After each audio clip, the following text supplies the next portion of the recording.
ဒီနေ့မှာတော့အလုပ်ပိတ်ရလေးမလို့ငါးကောင်းချင်းဆိုင်ရင်းလေးလှုပ်ရှားခဲ့ပါတယ်ငါးကောင်းတွေကိုကျင်းနေဝယ်လာပြီးတော့ရေးဆေးပြီးတော့ချက်တော့မရင်းနေတာမင်းနေအမွေးကြိုင်နေထဲပါတယ်ဟင်းရလေးတွေပေါ်လာပြီဆိုလို့ရှင်တော့အရသာကိုမြည်ကြည့်ပြီးတော့ချုံမုံလေးတွေလိုအရင်ထဲပါပဲပေါ့နော်ဒီနေရာမှာတော့ကိုစိတ်ကြိုက်တိုင်းရတာစားလို့ရပါတယ်ကျွန်တော်ကတော့ငိုသီးများများလေးနဲ့တမယသေးလေးညစ်ပြီးတော့စားပါတယ်ဒါကတော့ကြက်ဥကြော်ပေါ့နော်ဒါဒီဟင်းရည်နဲ့လိုက်ဆုံးမယ်ဘိုက်ဆန်နေလို့မသိဘူးဟင်းရည်တော့မတော့ပါဘူးဒီကြက်ဥကြော်နဲ့စားသမင်းတော့ဝက်လောက်ကျိုးသွားပါတယ်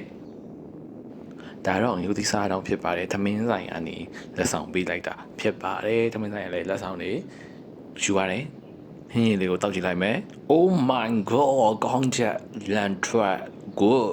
job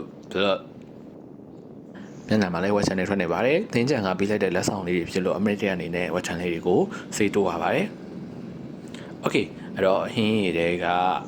ခုနထည့်လိုက်တဲ့နန်းနန်းပင်တွေကဘာလို့အများကြီးထည့်ရလဲဆိုရင်ဝယ်လာလိုက်တဲ့ဟာတွေအကုန်လုံးထည့်လိုက်တာပေါ့နော်နောက်ရကြရင်လည်းခေါင်းမဟုတ်တော့ Okay စားပြီးတော့ပကံလေးစေးပါတယ်စေးပါတယ်အားလုံးပြောင်းသွားပါပြီဒါကတော့အနောက်မှာ effect တွေကိုရှောက်ပြီးတော့စမ်းကြည့်နေတာပေါ့နော် lighting ကကျတော့မကောင်းလို့နည်းနည်းလေးတော့ဝါနေပါတယ်သိခဲ့ပြီးတော့ကြည့်ပေးပါအားလုံးကိုကျေးဇူးများကြီးတင်ပါတယ် Okay ဆိုတော့စားပြီးသွားပြီဆိုတော့အခန်းထဲမှာနန်းနေမှာဆိုလို့အမိုက်တွေကိုတွားပြစ်လိုက်တယ်တွားပြစ်ပြီးတော့အောက်မှာပဲဆိုင်လေးမှာကုန်းဆိုင်လေးမှာအေးလေးဝယ်လာပါတယ်မုံလေးဝယ်လာပါတယ်စားပါတယ်တောက်ပါတယ်အားလုံးပဲနှစ်သက်ကနေစပြီးတော့အဆဆရအဆင်ပြေကြပါစေ